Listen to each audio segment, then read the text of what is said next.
Hello everyone, and welcome to Wednesday Words.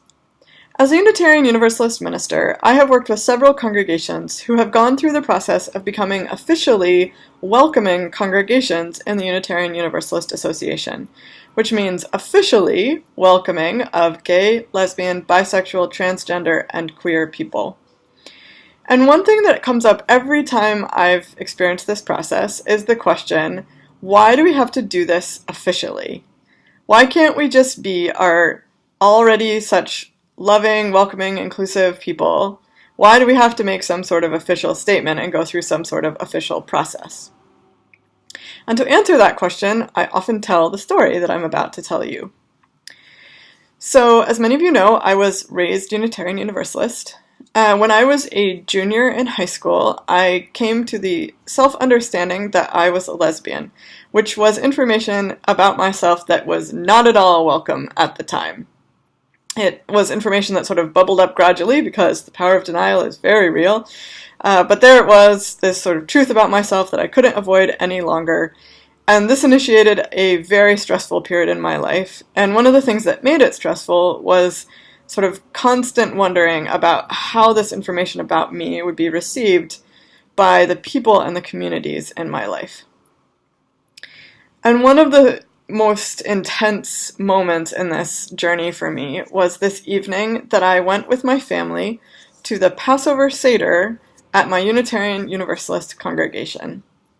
Now, any of you who have ever experienced a Passover Seder know that it is the Jewish ritual for the celebration of Passover, which commemorates the liberation of the Jewish people from slavery in Egypt.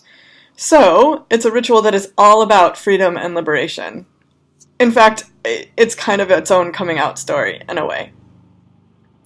And I sat there in this room full of people celebrating freedom and liberation, and I wondered if they would still accept me as a member of the community if they knew this secret about me, that I was a lesbian, or if they would reject me. And I decided that it was very likely that they would reject me, and so it was important to not let them know this information about myself. Now, fast forward a few years, and various other children of the congregation began coming out, and as it turned out, this congregation was a very accepting place.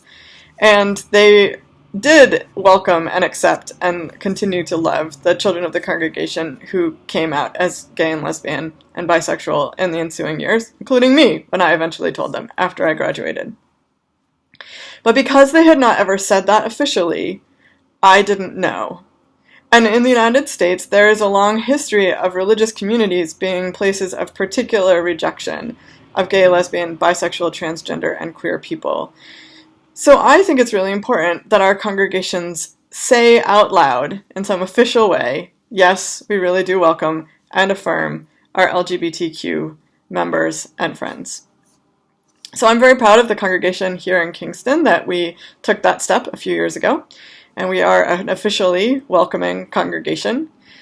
So much so that we will be celebrating Pride this Sunday at 10:30, and then we will be marching in Pride in New Paltz after the service.